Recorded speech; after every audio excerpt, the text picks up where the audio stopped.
Bienvenue fervents lecteurs, amis téléspectateurs de l'émission Un livre, 1000 idées sur la RTU, la radio-télévision Umoja. Il a été réfugié politique depuis les années 95, fin conteur humoriste de premier plan qui a su faire rire nos contemporains à travers le monde, homme au carrefour des talents, psychologue, enseignant, journaliste, auteur d'une trentaine de livres, dont Femme libre, Femme enchaînée, Je ne suis pas un sorcier, Londola ou cercueil volant, Décolosie à Kassai, Au clair de la lune, Un fou noir au pays des blancs, À la recherche de mon père et autres. Tout un arsenal de chefs-d'œuvre, une muse pour la jeunesse, montante, étoile filante. Lui, c'est Pitchi Bandawa Mwela Bujitu que nous avons l'honneur de recevoir sur notre plateau aujourd'hui et il va nous parler de sa vie. Un immense monument, incompressible, tête de proue, fierté africaine, espoir et prestige congolais. Pitchi Bandawa Mwela Bujitu, bonjour. Bonjour Samien. Vous êtes né le 12 novembre 1951. C'est-à-dire vous avez 69 ans à Kolwezi, vous êtes licencié en psychologie, auteur de romans, Décolosie à Kassai que je venais de citer tout à l'heure, Je ne suis pas un sorcier, vous avez écrit Un cauchemar, Un fou noir au pays des blancs en 1999, des nouvelles comme Londola ou Cercueil volant en 1984, des contes comme Au clair de la lune, des récits comme Train des malheurs, Avant qu'il ne soit trop tard, et aussi des bandes dessinées, en l'occurrence Alerte à Kamoto en 1989, Les refoulés du Katanga en 1995, Question de vie, Répondre ensemble, récemment paru en 2014. Pitchi Banda, quelles étaient vos premières motivations qui vous ont poussé à vous réfugier en Europe, en Belgique, où vivez principalement aujourd'hui? Moi, je n'avais pas suivi de sortir du pays. J'ai suivi une carrière tout à fait modeste. Vous l'avez bien dit, j'étais enseignant, j'étais directeur et à un moment, j'ai eu la chance d'entrer aussi à la GECAMIN comme psychologue chargé de la sélection et de la qualification professionnelle. Et vous vous souvenez qu'en 1992, on a eu des troubles ici. Je ne vais pas entrer dans les détails, mais je sais qu'un jour, j'étais dans mon bureau et j'ai vu des gens agressifs entrer dans mon bureau et me demander de partir. J'ai dit, mais où est-ce que vous voulez que je parte? Je suis d'ici. On m'a dit, non, non, tu n'es pas d'ici, tu dois partir. Donc, il y a eu une épuration ethnique contre les Kassaïens. À ce moment-là, je suis parti, comme beaucoup d'autres. Et on est parti dans des directions différentes. Il y en a qui sont allés en Afrique du Sud, il y en a qui sont rentrés au Kassai, et moi j'ai eu la possibilité de rentrer alors en Belgique. Et là, je me suis mis à l'abri et j'ai commencé à écrire à partir de là. C'est de là que viennent les spectacles et les livres Un fou noir au pays des blancs. Voilà pour mon départ. Je suis parti contre mon gré. D'accord, Un fou noir au pays des blancs que nous aurons le plaisir d'exploiter tout à l'heure. Vous sentez-vous écartelé entre les deux cultures, occidentale et européenne? Est-ce que vous êtes bien intégré? Si c'est l'occidental qui vous inspire ou qui vous intéresse, dites-nous pourquoi. Non, je ne me sens pas écartelé. Pourquoi? Parce que je suis allé en Europe à un certain âge. C'est un âge où on ne remet plus en question la base que l'on a eue. Il y a un proverbe qui dit, lorsque tu ne sais pas où tu vas, sache au moins d'où tu viens. Donc je savais d'où je venais. Et si vous m'avez bien suivi dans ce que j'ai fait en Europe, quand j'ai 800 personnes dans la salle en train de m'écouter, je suis capable de leur parler dans leur langue, le français, mais je suis quand même capable de leur faire chanter un chant dans une langue congolaise. Une manière de leur dire, je ne viens pas les mains vides, j'apporte aussi ma richesse culturelle que j'ai envie de partager avec vous. Et c'est ce que je fais jusqu'à maintenant en Europe. Non, je ne me sens pas écartelé. Là, je suis venu ici, je suis à l'aise. Les taximens qui me prennent, parfois ils me demandent, mais vieux, ça fait longtemps que tu es parti et tu parles encore swahili. Je dis, qu'est-ce que tu crois? On oublie une langue, on a 40 ans, on ne va pas oublier une langue dans laquelle on est né, on ne ne va pas oublier les berceuses que l'on a entendu maman chanter. Ça fait partie de nous. Non, je ne me sens pas écartelé, je me sens bien. D'ailleurs, je vais dire que je suis citoyen du monde. Et un citoyen du monde, c'est quelqu'un qui s'ouvre à toutes les cultures. Si vous avez suivi mon actualité, vous savez très bien que Info Noir au pays des Blancs, c'est un spectacle que j'ai joué en France, en Belgique, en Suisse, au Canada, en Nouvelle-Calédonie, en Martinique, en Guadeloupe, en Guyane française, au Sénégal, au Bénin, partout où j'arrive, les gens m'accueillent. Alors à ce moment-là, je dis, je suis de votre. Ah oui, merci. Écrire, c'est se décrire, disait un certain auteur, je pense à Roland Barthes notamment. Vous avez choisi de vous raconter à nu, sans vergogne, dans votre chef-d'œuvre Info Noir au pays des Blancs. Roman qui s'est vendu à plus de 30 000 exemplaires. Oui. Et on est à plus de 2000 représentations théâtrales. De quoi est-il question concrètement? Il est question du choc des cultures. Ce noir qui avait déjà une place en Afrique, qui débarque en Europe, où il sera obligé de commencer au bas de l'échelle. La première chose qui nous frappe quand nous arrivons, c'est déjà le climat. Il fait très froid. Ça dépend dans quel mois vous arrivez. Si vous arrivez pendant l'hiver, je vous assure, parfois ça va jusqu'à moins 10, tu vois. Ça, c'est un choc. Le deuxième choc, c'est les contacts avec les gens. Je monte dans un train, il y a en face de moi une dame, et moi, naturellement, comme chez nous, je dis « Bonjour madame ». Elle réagit « Vous me connaissez ?» Pour dire « Si vous ne me connaissez pas, comment pouvez-vous me saluer ?» Ça choque ça. Ou alors maintenant, pour habiter en Belgique, je vous assure, et même en Europe de manière générale, il faut avoir des papiers. C'est ça l'expression, avoir des papiers. Avoir des papiers, c'est-à-dire, tu vas devoir expliquer pourquoi tu y arrives, parce que tu n'es pas attendu. Tu expliques pourquoi tu es allé là-bas, et eux, ils vont regarder ce qu'ils remplissent les conditions. Et les conditions, c'était quoi? C'est croire menacé à juste titre pour 4 raisons. Apparence, appartenance à une ethnie qui est en danger, appartenance à un parti politique qui est persécuté, appartenance à un groupe philosophique ou autre, ou alors appartenance à une religion qui est persécutée. Vous avez entendu dernièrement, il y a des pays où les catholiques en ont vu de toutes les couleurs lorsque le gouvernement est musulman. Vous voyez, à ce moment-là, on persécute les chrétiens. Un chrétien peut alors aller ailleurs et dire voilà, je suis chrétien, on est persécuté dans notre pays, et bien, je viens demander. Donc, il faut remplir ces conditions-là. Alors, une fois que vous les avez remplies, vous obtenez les statuts des réfugiés. Donc, on vous accepte là-bas. Et maintenant, pour faire venir femmes et enfants, c'est un calvaire. Pourquoi? Les Européens sont tellement organisés que tout est écrit, c'est dans l'ordinateur. Ils vont te dire, donnez-nous un papier qui prouve que ta femme est ta femme. Et si toi, ici, pour dire que c'est ma femme, tu t'es contenté juste de donner la dot, là-bas, ils ne les reconnaissent pas. Vous voyez? Est-ce que tu as été à la commune? Combien de gens vont à la commune, se marier à la commune? Tu vois? Et tant que tu n'as pas fait ça, c'est pas ta femme. Hein? Tu dis, c'est mes enfants, donnez-nous les... Non seulement l'attestation, mais les actes de naissance. Souvent, tout ça, c'est négligé. Mais moi, comme j'étais parti tout seul et que mon épouse était restée, il fallait écrire pour dire, écoute, va à la commune, cherche tel papier. Et vous savez bien comment ça se passe chez nous. Hein? À la commune lundi, à la commune mardi, à la commune les jours suivants, à la commune, à la commune, à la commune. Madame maigrit comme ça à force de marcher. Non, c'était un calvaire. Mais pendant qu'elle souffre comme ça, et que moi aussi je souffre parce que je suis tout seul, mon enfant va me demander, mais papa, comment peux-tu dire que tu es tout seul? N'y a-t-il pas des gens dans le village où tu habites? Tu vois la logique africaine. Mais qu'est-ce que je vais répondre à mon enfant? Il y a des gens, mais ce sont des Européens, on ne peut pas... Non, à ce moment-là, la question me fait réfléchir. Je dis, ben, il y a des gens, en effet. Là, je décide de prendre des initiatives, de sonner à la porte des gens, me présenter, Pichi Bandé du Congo, je suis là chez vous. Dans un premier temps, ils m'ont pris pour un fou. Mais alors, j'arrive chez un autre, c'était le curé.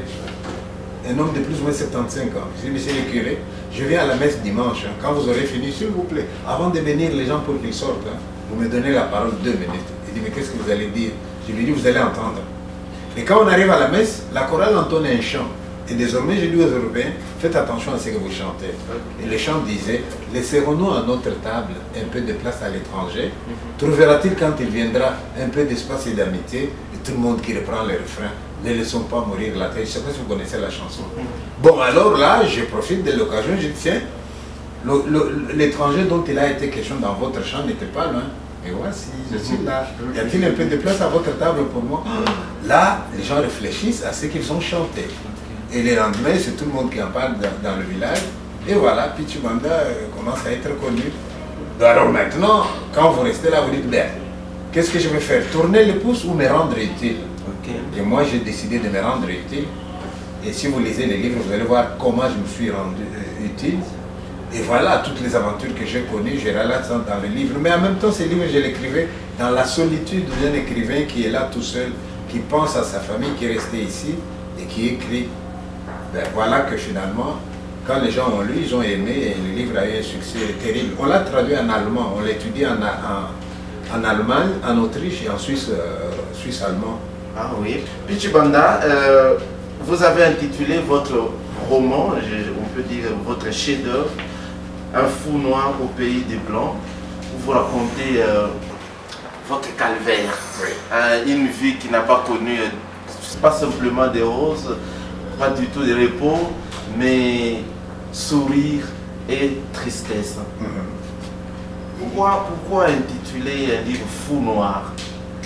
Quand j'intitule ce livre Fou noir, c'est pas de humilité. Si dans la Bible il est écrit quelque part, vous arrivez dans une fête, ne vous mettez pas sur le fauteuil, mettez-vous sur un escabeau. Et si le gars qui vous a invité trouve que vous méritez le fauteuil, c'est lui qui vous dira, monsieur, mettez-vous au fauteuil. Il ne faut pas faire l'inverse, n'est-ce pas? Alors moi j'arrive dans ces pays-là, je m'appelle moi-même un fou noir, parce que je sonne à vos portes, alors qu'ici vous n'êtes pas habitués. Mais eux, après avoir vécu avec moi, après m'avoir découvert, ils m'ont interpellé. Change le titre de ton livre, monsieur.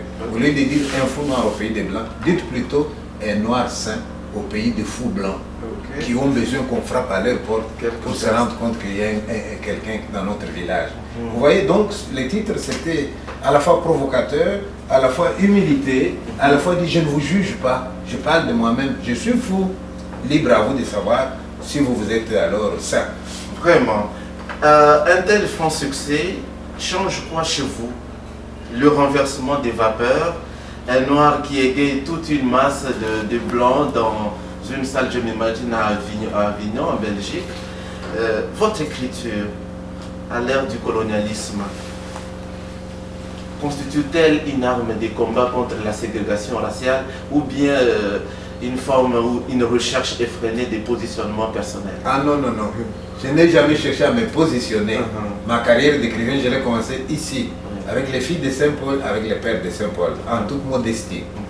Et n'oubliez jamais que, à part ceux qui écrivent, vous avez aussi ce qu'on appelle les critiques littéraires. Et les critiques littéraires ne m'ont pas ménagé ici. Il y avait tellement de critiques littéraires pour très peu d'écrivains. Tu as un seul écrivain, 400 critiques littéraires. Parce que tous ceux qui sont de la faculté des lettres ici, ils s'estiment être en droit de critiquer les autres. Alors à ce moment-là, même si on doit parler de l'écriture, là où les autres pourraient dire l'écriture modeste, l'écriture sans ambition, vous trouverez d'autres idées d'écriture médiocre. Vous voyez, un critique, c'est celui qui accompagne l'écrivain à s'améliorer, etc. Mais c'est à nous de savoir, même s'il y a des gens sur notre chemin qui nous critiquent, moi je prends ce qui peut m'aider à aller de l'avant. Donc ce n'était pas vraiment dans le but de me positionner. Mais petit à petit, non, même pas petit à petit, mon succès a été immédiat. Le premier livre que j'ai écrit en Afrique, qui s'appelle Un fou noir au pays des Blancs, il a été vendu en 3 mois. On fait un tirage de 5000 exemplaires, dans 3 mois il est parti. J'ai fait décoloniser à Kassagi, on a atteint les 20 000 exemplaires avec le Saint-Paul. J'ai fait Je ne suis pas sorcier, on a dépassé les 20 000 exemplaires aussi. Et ça partait dans moins de 6 mois. Mais c'est peut-être dû aussi qu'à l'époque, l'étudiant avait un pouvoir d'achat, l'enseignant avait un pouvoir d'achat. Il y a eu l'âge d'or vraiment de la diffusion de nos œuvres ici, vous voyez. Et alors j'ai écrit un livre aussi qui s'appelait Train de malheur. Et ce livre, je me souviens quelqu'un qui critiquait ici, mais est-ce que vous pouvez vous mettre en tête qu'il y a seulement 3 ou 4 mois, alors que le livre est publié à 20 ans, je reçois un appel, M. Pichu Banda, oui, est-ce que vous êtes l'auteur du livre Train de malheur? J'ai dit oui. Et la personne me dit, je suis professeur de français à New York, à l'université. Votre livre, il est au programme. Où est-ce qu'on peut se procurer des exemplaires? Et j'ai dû me débattre pour les trouver, 20 exemplaires. Et quand ils ont eu les exemplaires, on m'a demandé, est-ce que tu peux enseigner à nos élèves à travers les Zooms? Donc j'ai fait des séances avec eux. Mais tu vois, un livre écrit en Afrique il y a 20 ans, que certains ont critiqué, et voilà que les Américains l'ont mis au programme. Comme qui dirait, nul n'est prophète chez soi. Voilà, ça c'est un peu ce que nous vivons aujourd'hui. Où nous parlerons aussi des livres de psychologie. Vous vous rendez compte que je suis en Europe et je me souviens qu'ici au Congo, Lubumbashi n'est pas le Congo seul, hein. Kinshasa non plus. Mais allez un peu à l'intérieur, à Malembankoulou, allez en Gandajika, allez dans tous ces villages. Vous allez voir un prof de psychologie. Il enseigne avec les notes que lui-même avait notées quand il était élève. Et vous avez des gens qui viennent du Congo pour entrer à Louvain-la-Neuve ou à ILB qui n'ont jamais lu un livre. Mais ils ne peuvent pas réussir. Et là, je me dis, ben, je vais leur faire un livre vraiment au niveau international, même dans la présentation. Voilà, le livre est là. Mais quelle ne fut ma déception. On va en parler tout à l'heure, bien sûr. Oui. Alors, je voudrais parler, est-ce qu'il y a de l'engagement pour lutter contre la ségrégation raciale? Non seulement contre la ségrégation raciale, mais contre l'injustice de manière générale. N'oubliez jamais que l'écrivain que je suis, comme la plupart des écrivains, nous sommes des gens avec une forte sensibilité. Moi, quand je vois un enfant qui tient la main de sa maman, maman ne voit pas, et l'enfant le fait promener dans la ville, j'ai des larmes. Parce que je regarde l'enfant et je me dis quel est le destin de cet enfant. C'est de se réveiller chaque matin et d'accompagner maman sur la route. Et c'est ça son travail. Hein. Elle ne peut pas dire non. Hein. Si elle dit non, on ne va pas manger ce jour-là. Est-ce que le pays s'organise de manière telle que cette fille aille à l'école, qu'elle ne soit pas là à trimballer sa mère ou son père? Vous voyez, quand je vois des choses comme ça me va loin. Je vais vous dire encore autre chose. 27 ans après, je rentre dans le Lubumbashi. Oh, qu'est-ce que je vois? De belles maisons. Ah, comme ça, à Kinshasa, la même chose. Des buildings, ceci. Mais en même temps, je regarde les routes. Je regarde la cité Katoba où j'ai épousé mon épouse. Je te signale que je me suis foulé le pied à Kinshasa le premier jour. J'ai souffert. Tu sais pourquoi? Parce que chaque fois que je descendais d'un taxi, je croyais mettre mon pied sur une surface plane. Et c'était dans un trou. Et ça m'a... Je suis tombé aussi d'une moto, en voulant descendre, je suis tombé parce que je pensais tomber sur la terre ferme. C'était dans un trou. Et quand est-ce qu'on va nous réparer ces trous? Et quand je vois toutes ces maisons en hauteur, je dis, mais comment ils font eux? Parce que j'ai leur âge. Mais j'ai travaillé toute ma vie. Je ne peux pas construire une maison comme ça. Mais eux, comment ils font? Tu vois, ça me révolte moi. Donc il n'y a pas que l'empathie vis-à-vis de la jeune fille qui accompagne sa maman. Il y a de la révolte par rapport aux disparités que je vois entre les gens. Tu as vu comment on roule dans nos rues? Je vous signale que dans les codes de la route, il est interdit de klaxonner en pleine ville. On ne klaxonne pas en ville. Mais là, non, si tu ne klaxonnes pas, tu vas... Mais ils ne font pas des accidents, heureusement. Je n'ai pas vu un accident depuis que je suis là. Donc c'était un certain désordre. J'arrive ici, vous avez besoin de moi. Puis tu m'as dit, je peux vous voir? J'ai dit, ok. Et je prends mon agenda. Ok. Vous voulez me voir? Ok, 10 heures. D'accord? Ok, je note 10 heures. Vous voulez me voir? 11 heures. Et celui de 10 heures, il arrive à 11 heures. Celui de 11 heures, il arrive. Et tout le programme est chamboulé. Voilà, ça, c'est des choses que je vois. Donc, je n'ai pas voulu me positionner. J'écris parce que j'ai de l'empathie. J'ai de la sensibilité. Et ce que je vois autour de moi, ça provoque en moi une révolte intérieure et un besoin de l'exprimer. C'est pour ça que j'écris. Regardez bien les titres de mes livres. Pourquoi toujours provocateur. Pourquoi pourquoi j'écris Femme libre, Femme enchaînée? J'étais à Kisangani où j'étais étudiant. Et jadis Kisangani s'appelait Ville Martyre. Parce que les moulélistes étaient passés par là. Et quand j'étais étudiant, toute la génération de jeunes filles qui étaient dans la ville, elles revenaient de Brousse où ils s'étaient cachés pendant la guerre. Et quand elles reviennent, elles n'ont pas étudié. Mais comme elles n'ont pas étudié, c'était des proies sexuelles pour les prédateurs. Et là, moi, je me suis révolté pour dire, est-ce que ces femmes sont libres? Est-ce qu'elles sont libres? C'est pour ça que je dis, elles sont enchaînées. Pour parler un peu en leur faveur. Lorsque j'écris un livre comme Je ne suis pas sorcier, et encore, c'est en 81, qui pouvait s'imaginer que des années plus tard, nos rues seront pleines d'enfants accusés de sorcellerie par un pasteur, par la famille, etc. Et moi, je le disais déjà il y a 30 ans que je disais ça. Parce que pendant que j'étais à Lubumbashi, j'ai beaucoup collaboré avec le père salésien à Magone. On recueillait les enfants qui étaient dans la rue chaque dimanche. Et on leur coupait les cheveux, ils pouvaient se laver, avoir un repas au moins dimanche.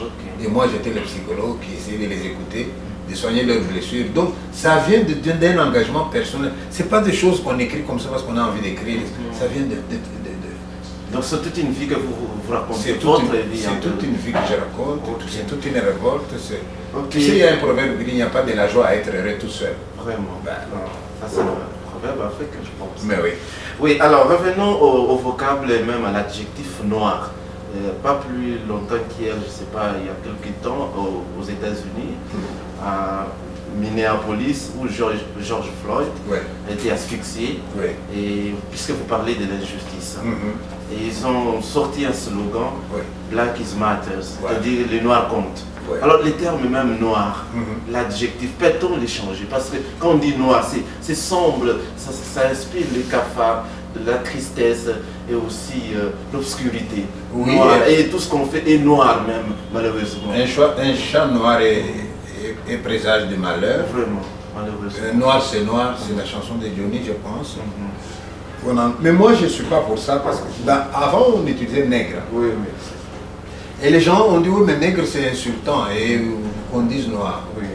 Mais ça n'a pas empêché Aimé Césaire, Louis Gontran et le troisième c'est qui? C'est Léopold Sédar Senghor. Léopold Sédar Senghor de faire un mouvement qu'ils appellent carrément négritude. Donc ce que vous nous désignez là comme mauvais là, nous les revendiquons. Quitte à travailler de manière à ce que vous trouvez mauvais là, un jour ça rayonne. Donc moi, terme noir, ça ne me dérange pas. Mais je veux dire que quand je vois ces garçons qu'on a tués en pleine rue comme ça, il n'y a pas que lui, d'autres qu'on a tués, etc. Quand je vois les racistes dire parfois des choses contre nous, moi ça passe là, ça ne me touche pas. Mais quel est mon secret? Pourquoi ça ne me touche pas? Je suis de ceux qui pensent, parfois je me dis, j'ai été giflé par mon propre frère au Katanga. Comment vais-je m'étonner qu'un Européen me gifle? J'ai tellement souffert dans ma vie que je ne m'étonne plus de souffrir. Ah oui, alors à ce moment-là, je me dis, malgré la souffrance, qu'est-ce que je peux faire? Comment aller de l'avant? Et je vais de l'avant. Mais en même temps, je veux vous dire que en Suisse, en Belgique, en France, il m'arrive de remplir une salle avec 1500 personnes. Mais s'il y a 1500 personnes dans la salle, vous allez voir 3 ou 4 noirs. Et tous les autres, c'est des blancs. Ils viennent faire quoi? Ils viennent applaudir. Ils trouvent que ce que je fais, c'est bien. Et puis nous leur donnons des leçons. Tous les prêtres qui étaient chez nous ici, qui ont fait 50 ans ici, exemple Godnir, qui était à l'ISP, Barnabé qui était à Capolo, quand ces gens-là décèdent, qu'est-ce que vous croyez que nous faisons, nous les Noirs de là-bas? Eh bien, nous y allons. Et c'est même nous qui présidons aux cérémonies d'enterrement avec notre culture. Lorsque Godnir est décédé, on fait une messe, et puis après, pour l'enterrer, moi je prends la parole, je dis aux gens, merci d'être venus, comme si Godnir était notre mort à nous, nous les Africains, parce qu'il a fait 50 ans chez nous.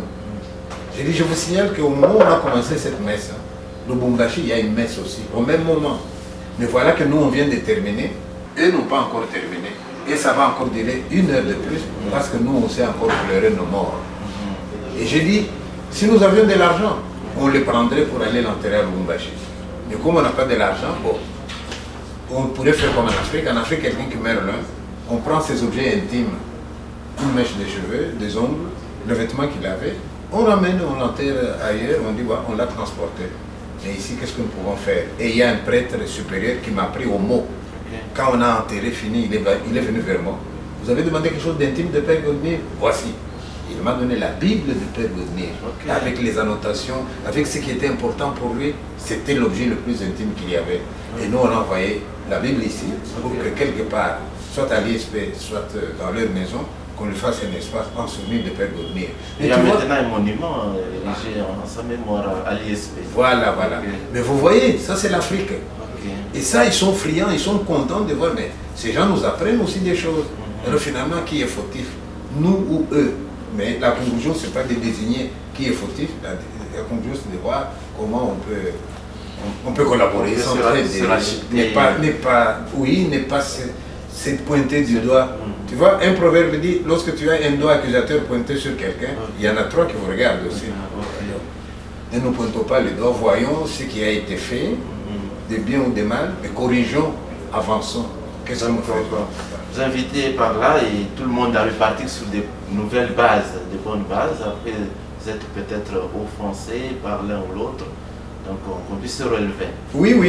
Regarde l'exemple du Japon. Le Japon a été écrasé par la bombe atomique. Jadis, quand quelqu'un avait un truc mal fait, un objet qui tombe en panne, on disait ça c'est made in Japan.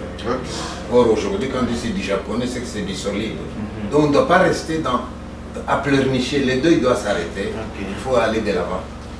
Merci, aimables téléspectateurs. Vous voulez connaître en profondeur la vie de Pichibanda Wamwela Bujitu, vous n'avez qu'à lire ces grands romans, Un fou noir au pays des Blancs, disponibles dans toutes les librairies.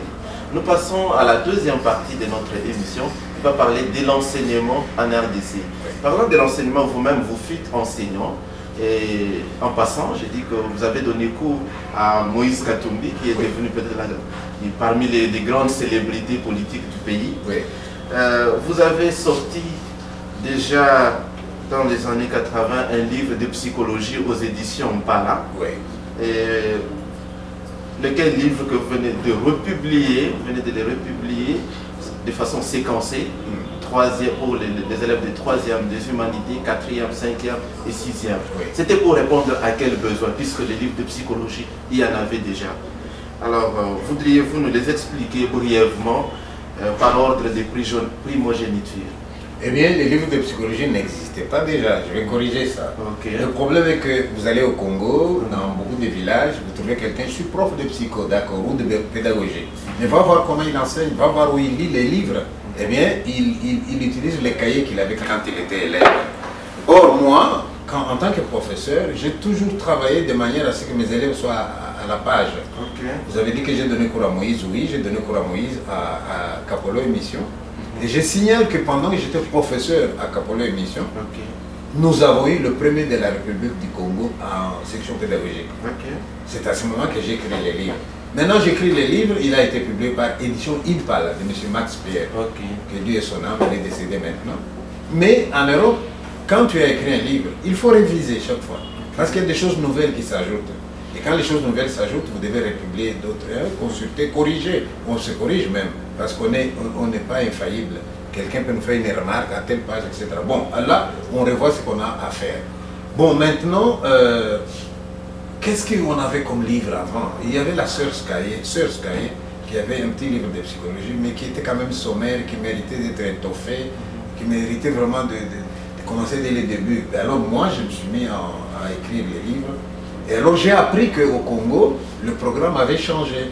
Qu'on voit le cours de psychologie en 3e, 4e, 5e, 6e. Et qu'il fallait donc 4 livres.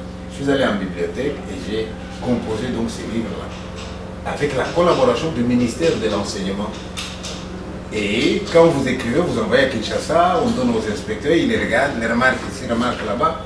Et il est arrivé que moi-même, je leur ai dit, vous avez tort, là, ça doit être comme ça doit être comme ça. Heureusement, ils étaient ouverts, oui, d'accord. Et on a écrit. Mais une fois qu'on a publié ces 4 livres, Okay. j'ai voulu aussi que les élèves aient de beaux livres. Okay. C'est pour ça qu'il a été imprimé en Occident, avec le financement des filles de Saint-Paul. Vraiment. Mais quand on finance un livre comme ça, contrairement à celui qui va se réjouir, ouais, j'ai publié un livre, le vrai écrivain, il ne va pas jubiler parce qu'il a écrit un livre, Okay. il va être inquiet. Le moment le plus fort pour nous, c'est quand la librairie vous dit ça bouge, ça bouge, ça bouge. C'est très consommé. Là, oui. Mais j'étais étonné d'apprendre que votre livre, il va très bien à Kisangani, Okay. il va très bien à Kinshasa, moins bien à Lubumbashi. Je dis ce n'est pas possible. Et je viens de Lubumbashi. Le livre est écrit à Lubumbashi, avec les exemples de Lubumbashi. Comment est-ce que je... Là, je dis, oh là là, il y a un problème. Nul n'est prophète chez lui. Voilà, nul n'est prophète chez lui. Mais je dis, mais si vous considérez qu'on ne peut pas être un prophète chez soi, mais vous faites du tort aux élèves.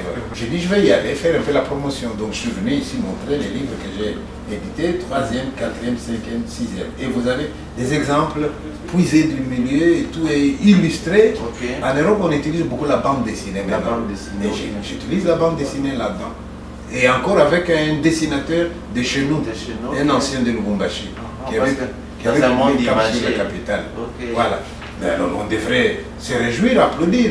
Mais attendez, même s'il y a d'autres livres, Okay. c'est pas interdit de dire selon tel auteur, selon tel auteur, selon tel auteur. Un bon professeur qui veut composer son cours, il est obligé d'avoir sur la table des livres différents. Il puise ici, il puise là-bas, il fait la synthèse. C'est comme ça qu'on enseigne.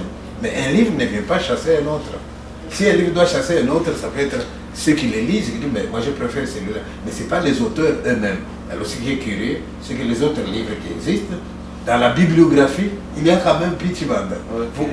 Vous me prenez dans la bibliographie et puis vous dites que c'est pas beau. Ben là, qu'est-ce qu'il est spécifique, la spécificité de vos livres? La spécificité de mon livre, c'est que je vais plus loin que ce que vous croyez. Un élève des humanités, c'est pas seulement mémoriser les choses. Je vais vous donner un exemple.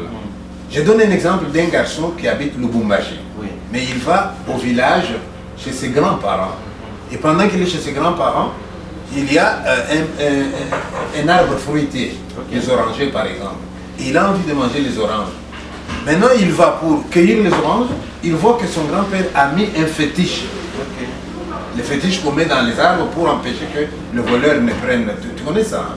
Et si tu as pris, on dit tu vas devenir le prêtre, des choses comme ça. Bon, il y a un fétiche. Mais cet enfant vient, il regarde le fétiche. Et alors, il a un peu peur. Et il demande à son grand-père, Papi, mais il y a un fétiche, dois-je enlever d'abord le fétiche avant de cueillir les oranges, oui ou non? Et je vois le grand-père qui hésite. C'est la grand-mère qui répond. Écoutez-moi bien, la grand-mère intervient, elle dit à son mari, puisqu'il a vu, alors qu'il enlève alors. Vous comprenez la profondeur de cette phrase. Papi, j'enlève. Papi ne sait pas répondre. Et mamie dit, puisque tu as vu, enlève.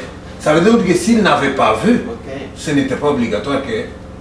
Ça vous montre que même dans les maladies qu'on accuse les gens, oui, pneumologie, celui-ci il m'a fait ça, il m'a fait ça. C'est plus des croyances que l'on a. Et c'est pour ça que cette grand-mère dit, puisque tu avais vu, tu n'aurais pas vu, ça n'aurait rien fait. Tu comprends? La superstition. Oui, mais quand je donne un exemple comme ça, avec un professeur intelligent, il va aller au-delà d'eux. Parce que moi, je n'ai jamais été d'accord, c'est même je ne suis pas sorcier. Dans d'autres pays, les gens meurent. Tu meurs, qu'est-ce qu'on fait? On veut savoir de quoi tu es mort. Allez, autopsie. Mais ici, chez le féticheur. On va chez le féticheur. Et même si on ne va pas chez le féticheur, parfois c'est les londola, parce que j'ai écrit un livre sur londola. Est-ce que vous savez en quoi ça consiste les londola? Ce n'est pas le cercueil qui va voler. Non, c'est 4 personnes qui prennent le cercueil, qui circulent dans le village, et alors qu'ils se connaissent tous, et ils vont déposer chez quelqu'un. Chez d'autres personnes, on frappe avec le cercueil, et j'ai déjà vu, on a frappé une vieille femme qui est tombée, on a mis le cercueil sur elle, elle est morte. Tu vois? Mais dis, quand est-ce qu'on va arrêter ça? Tu sais, l'Africain que nous sommes, un Africain est capable d'aller voir la famille. Oui, mais je souffre beaucoup, donne-moi de l'argent, je veux faire du commerce. Ok, la famille se cotise, on lui donne de l'argent. Il commence à faire le commerce, ça marche, ça marche, ça marche. Il a commencé par 1000 $, et à un moment il a 20 000 $, donc tout va bien. Mais quand tout va bien, il va aller à la Kenya, il va prendre une femme, ça c'est le deuxième bureau. Il va aller à Katuba, une autre, troisième bureau. Et quand tout l'argent sera parti, il est capable de rentrer chez son père et sa mère et leur dire pourquoi est-ce que mes amis avancent et moi je n'avance pas. Ça devient un problème des parents. En tant que psychologue, de telles pratiques par moments irrationnelles relèvent-elles des survivances traditionnelles?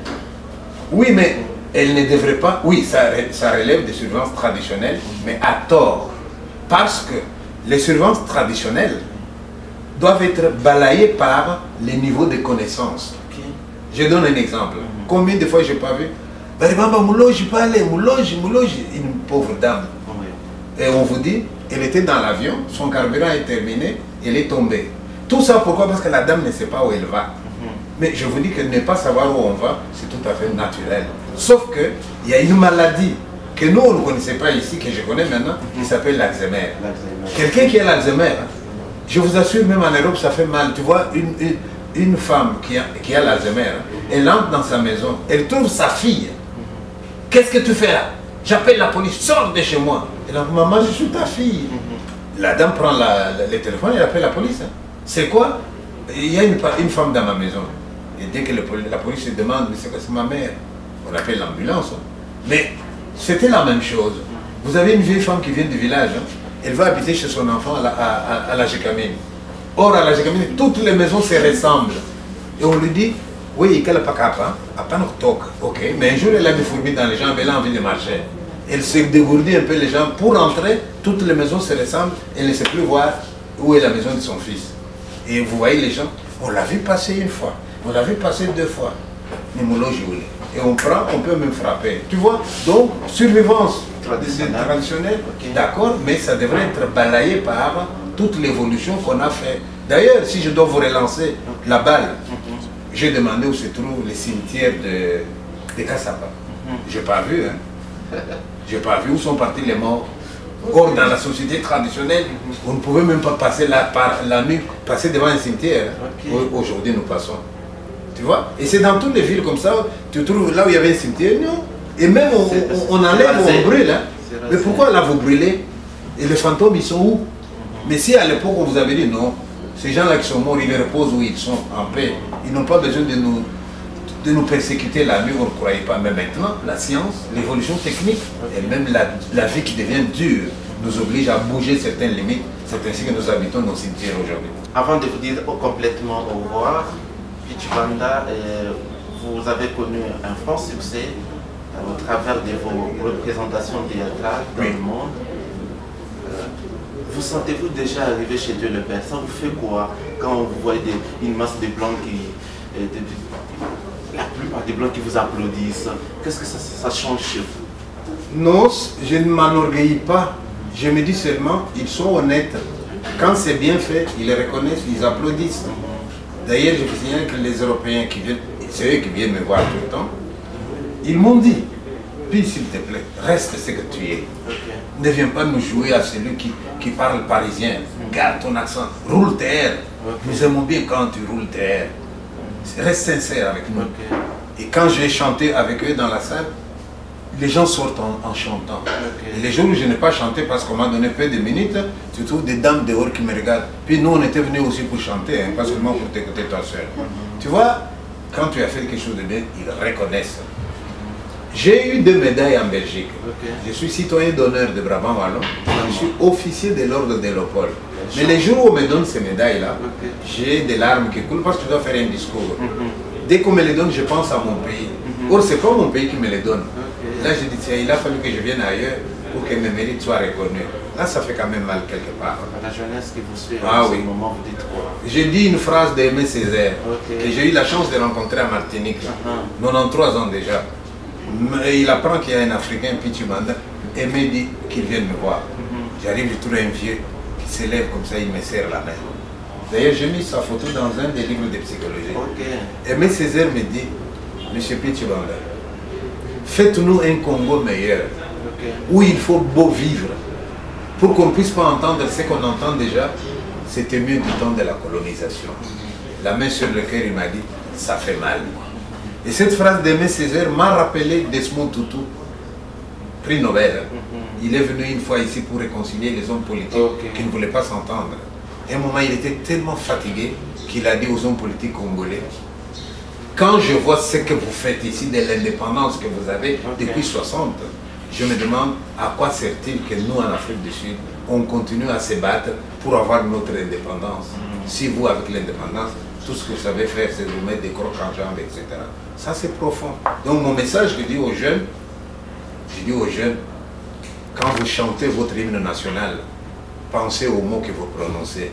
Nous bâtirons un pays plus beau qu'avant. Peut-être que nous, on a réussi. Vous, faites-nous un Congo meilleur. C'est ce que je vous dis. Ce sera là le mot de la fin. Aimables téléspectateurs, merci de nous suivre. Merci de votre attention soutenue. C'était Pichi Banda Omwela Bujito qui nous partageait son expérience. À nous, nous vous disons merci.